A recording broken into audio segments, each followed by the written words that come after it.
Hi, I'm Andrew. And I'm Sam. And we're Envy Board Gaming. And today we're going to be taking a look at Cubitos. This is a 2 to 4 player game by John D. Clare and published by AEG. Plays in about 30 to 60 minutes. This is a dice chucking racing game. So let's take a look at how it's played and we'll come back and give you our final thoughts. As you can see, I have already set up a game of Cubitos, and in this game, players are going to be racing around the track to the finish line. Now, I have set up the recommended first game that you should play if this is your first time playing. I have the recommended cards for each dice that you will be able to buy, as well as the recommended board. However, the game does come with a lot of different card abilities for each colored dice. I think there's seven of each color, as well as 4 different tracks. So each is going to come with 2 boards. Each board is going to be double-sided. This is the recommended first racetrack, and then you'll have one on the back side of that, and then you'll have these tracks as well. Also, players are going to receive a player board and a player aid, which I will show you now. So it'll look something like this in your color. You'll get this little player aid, and you will get a pool of dice. Each player will get 7 of these light gray dice, 2 of the dark gray dice, and the start player will receive the start player dice. Now, the game is broken into 2 phases. You have a roll phase and you have a run phase. Now, in the roll phase, everybody's going to be doing this part together at the same time. So the first part is going to be to draw your dice. You are going to be drawing dice equal to 9 to begin with, but there will be ways for you to increase that number. And you're going to be pulling that from your draw area. Now, if you are the first player, this does not count towards your 9 dice. So you'll take that and then your 9 dice, and everybody will be rolling them at the same time. So if I roll them, obviously you should probably use a dice tray, but I'm just doing this as an example. And any that show faces, you will be moving them over to your active area on your board. Any that are blank, that was blank, we will leave in the roll area. And now you have a decision to make. You can either push your luck and roll some more, or you can pass. Now, in Cubitos, what's nice is that if you have less than 3 active dice, then there is no risk to pushing your luck. You cannot bust if you have less than 3. But once you get 3 or more dice here in your active pool, if you push your luck and you roll all blanks, then you bust. So let's say I roll. Luckily, I did not bust. I dropped a gray dice on the floor. So let's say that was blank. And now, again, you'll decide, do I want to push or do I want to pass? Now, if you bust and you roll all blanks, all of your active dice will go to the discard area. You will also get to choose any of the dice still in your roll area to put in the discard pile as well. And then you will move your player token up on the fan track. This will give you additional hands for helping to roll more dice next round, or even additional credits that you'll be able to spend when it comes to buying dice. But let's say we didn't bust, okay? Let's say we stopped right here, and this is what we had. Then, after everybody is done rolling, you are going to go to the run phase. Now, the first section of the run phase is going to be using abilities. Now, with this being our first hand, we don't have any dice with any special abilities, so we don't have to worry about that. But as you're going to be buying different dice, and they're going to have different faces and symbols on those dice, which are going to correlate to the different cards that you have chosen for that game. And what's nice is the cards as well as the boxes are going to kind of give you a breakdown of the different faces. So for instance, here on Schmutz, you're going to have kind of a breakdown of what all the different faces are on the dice, as well as the little ability. So depending on the dice that you have, the abilities will be different. So once you have activated any and all of those abilities that you have and resolved the red dice, you will then go into your movement, because you're going to determine how much money and how much movement you have, and then you're going to spend those little feet icons in order to move along the track, or you can even gain a reward space here. So what you're going to be doing is you're going to be spending those feet. I didn't roll any in this example, but you'll be moving along the track trying to win, obviously. Now, in this game, you cannot move into water unless you are using ability cards that allow you to do so. So if you have a card and a dice that is active, and you have activate that ability that lets you go through water, you can then spend that to move through water. However, if you don't have that, you must stay on land. And you may get some little added rewards based on where you end your movement. So for instance, if I only moved 1 and I moved here, I would get 2 credits for finishing my movement on that space. And there are a number of different rewards that you can gain that you can see here. If I were to land here, I would be able to essentially purge one of my dice or lose a dice. So this might be a great way to get rid of one of these light gray dice that only have 1 coin and help you get to your better dice faster. You may land on a space like this that will allow you to gain any dice. So essentially get a dice of your choice for free. Some will have like a dice that costs up to a certain amount, but those are not on this board. Then there will be ones that have this little flag, and the red flag will allow you to move up the fan track, which again can result in you getting additional credits or more of these little hands that will allow you to roll more dice next round. Once you have finished moving and you collected your reward, players are going to be able to purchase dice. Now, when it comes to purchasing, you're going to have 2 different kinds of currency. You're going to have these coins, and you're going to have a credit. So the first player dice allows you to get a credit, right? And the important things to know about these is that with the coins, they are temporary. So if you do not spend them, you will lose them. Whereas the credits, if you do not spend them, they can roll over to the next round. Okay, now in the buy phase, you can purchase a maximum of 2 dice. And if you buy 2 dice, they have to be different colors. So you're gonna be buying these dice, but you cannot buy 2 of the same color, and the most that you can buy are 2 dice. And the way you're gonna know what the costs are for each card, they're gonna have the costs in the top right-hand corner, just depending on which one you want to buy. After you buy, everything that was in your active pile that you used is going to go into your discard pile. So everything that's active goes to discard, and you're going to be ready to go on to the next round. And kind of give you a little bit of an insight, when you go into the next round and you have to draw, if your draw pile is empty, that is when you will move your discard pile over to your draw pile, and then you will continue to draw from those dice. This will rotate to the next person, who is the first player, and you're going to continue going until somebody crosses the finish line.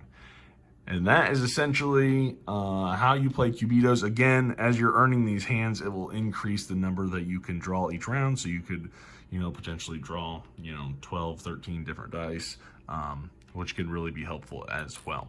So yeah, let's go back up top, see what we think, and give you our final thoughts. All right, so that is how you play Cubitos, or at least an overview of it. Let's jump right in. What did you like about the game? I just thought it was, well, first off, it's just like a cute game, I think, just with like the little cubes and just the different, I guess, like character cubes. I thought that just the whole idea of it was like cute, yeah. They have the cheese cube as well. I just thought it was cute. But I thought it was just fun. Like, I mean, you're constantly rolling dice, and so I feel like there's a lot of excitement to it. Okay. So yeah, I just overall, I thought that yeah, it was just enjoyable in that way. And it was you were kind of like kind of anxious about it too, because I mean, it depends on like what you're rolling, but overall I had a lot of fun playing it. What'd you think of the pushing your luck aspect of it? I liked that. I know you're not much of a risk taker in games. Yeah. I was a little, obviously I was nervous to do it, but there were times where I did push my luck and then I did well. So, I mean, it's a risk, obviously, but I felt like with this game, it wasn't as painful. Like if you busted, you know, like I feel like some games you're like, oh, like I shouldn't have did that, but it wasn't as bad. All right. I feel like you could come back from it. Right. So you like the theme, you like the push your luck. What did you think of like, did you feel like each game that you played the same, or did they play different enough? Because I know there's a lot of different cards for the different dice. So did you feel like each game played the exact same, or did you feel like there's a lot of replayability? A lot of replayability. I felt like each game was different. Right. Because we did play with all of the cards, because we went through like the little Grand Prix that they have in the rulebook. Yeah. Kind of like a recommended setup from race to race. And I agree. I think there's a lot of replayability. Even to the point to where I feel like based on different cards that you pick, there could be significant difference in your strategy. Just because different dice play off of each other if you choose the right cards. Or, you know, there could be a lot to it. And, you know, not necessarily that you want to always go for Bob, the blue dice or whatever, but maybe you want to do try a different strategy. So I feel like you can really change it up just based on the different cards. I like that there's so many options. And then you have the 4 different tracks, which are really nice. So I think that's honestly something that's really going to keep me coming back to this game. I really like racing, and I think this is a unique theme. You know, you have the dog dice, you have the cat dice, you have the cheese dice, you have the dinosaur dice, you have everything. I was just about to say that actually, because you reminded me, when I was thinking about like the setup, that was another thing too, is I feel like it's really easy to set up. Yeah. I feel like it's a quick game that you can get out and play. Yeah. 30 to 60 minutes, so it plays pretty fast. Which is important, I think, you know, in a game. But also I liked the racing aspect of it. I felt like that's what made it exciting as well, was that whole part. Right, you can feel that intensity. Yeah. Of how far, and I like the catch-up mechanism. I really like that, where if you bust, it's not necessarily a bad thing. I mean, it's not great, but at least you can get an additional. You move up the fan track, and you could potentially get additional credits or being able to roll extra dice. Yeah. So it almost makes me want to kind of bust early in the game, because I know maybe my opponents can't go as far, and if I bust enough times, I can get more dice and then maybe catch up. But then also you have the red lines on the track, to where if somebody gets ahead and has a decent lead, you know, the people that are behind can roll additional dice, which are nice. And I like that when you're rolling, it's all simultaneously. So it's not like you have to wait for somebody to take their turn. You all do it at the same time, which is nice. Setup is really easy and really quick, and I'll get a little bit into that when I get to like my negatives, I guess. Not with setup, but with maybe some components. But yeah, I think the game is really great. So, or at least, you know, those are my positive. I love racing games. John D. Clare has been, in my opinion, on fire lately. I've been really excited just about all of his games that's been coming out. He's got Dead Reckoning coming soon, and so I'm super excited about that. And so, yeah, I am very much on board the John D. Clare train right now. I was surprised with how much I liked it, honestly. Because when you told me it was just, you know, you're rolling a bunch of dice, and I was like, oh, I'm like, I don't know. I mean, because it's very, you know, luck. Luck based. Yeah, and luck can definitely play a role in it. I think like that's why you try to purge some of those, maybe those light gray and dark gray dice that you get at the beginning, trying to get rid of those ones you don't like, purchase the ones that you do like, or even being able to buy like the cat dice has the extra move, so you have a higher probability of rolling a face, because you can either the cat face or you can get the foot that helps you move. Yeah. And so I think like there's a little bit of mitigation there, and even like with the green one, it usually protects you from busting or something like that. And so you can really kind of strategize around those and different pair. dice. Like I feel like you'll be like, oh well, these two dice go Right. well together, so Right, they could play off Yeah. of each other really well. Mhm. So let's talk about negatives. What did you not like? Is there anything that you didn't like about the game? I think just certain games when we would change it up and we'd have different dice out there. There were ones that I preferred over others. Like I Yeah. felt like some of them I just weren't very helpful, or Yeah, they there's weren't definitely really. some that you'll probably never like. You might play with once, Yeah, but then you'd be like, okay, I'd rather not use that one. There are definitely yeah, some dice cards that are better than others. right. I will give you that. And they'll be like, the same dice, but just a Mhm. different, card based on like whatever benefit it Right. is. So Some of the differences between cards, they might just be slightly different from other ones, but nothing too crazy. yeah. I think I have two slight negatives, I should say. One are, I love that they do have these little boxes for each box of dice, so it makes setup really quick. They each go in their own colored box. They're marked, so you know what goes in what box. So it's really nice storage. The thing is that when you're setting up the boxes, they're a bit of a pain to put together. And even after you put them together, because what happens is it's a box, but on the end when you're setting up, you put the dice on top of the box, and it's kind of like beveled, and right. it holds them. However, when you're setting up, or even possibly during a game, it's not like glued or taped or anything, and it's not like it doesn't like clip in or anything. And so that bottom or top, whatever you want to call it, can slip out or fall. And so if you go to just take the pieces out to set up, the bottom could fall out of the box and dice go everywhere, and then you got to fix it. And I just ended up gluing them. I can't remember if I used a super glue. And just to keep it shut, and it worked. It's fine now, but you just have to make that extra step of just super gluing them together. And so that's what I ended up having to do, is glue all those bottoms, because I've had it where I went to set up and you lift it up and they just fall out, and it's a little annoying. So there's that. And then the other negative I know I've seen and I get, because you're just that player board. You have the draw, you have the roll, you have the active, and then you have like the discard pile.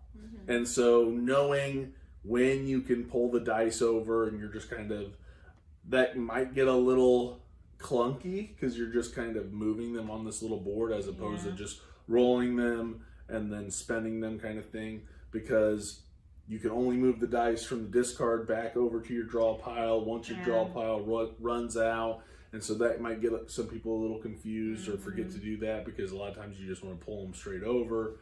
But that's a minor gripe. I didn't really find that to affect the game too much or slow it down. I mean, you're doing it all at the same time when you're rolling and active, and when you bust, you got to decide if you want to discard some or keep some, and so that could slow it down a little bit. But still, all in all, it's a pretty quick game. I don't think it's easy to learn. it's a That problem. was like the only thing that I felt like was confusing, because the whole playing the game wasn't difficult right. at You all. spend the feet, you move. You But can't stop it. You I can't feel go like the through a board lot. was the only thing, because I was like, where do I move them now? And that Right. part I can see. Right. If people I getting bust, confused. what do I lose? What can I keep? Yeah. And then being able to draw.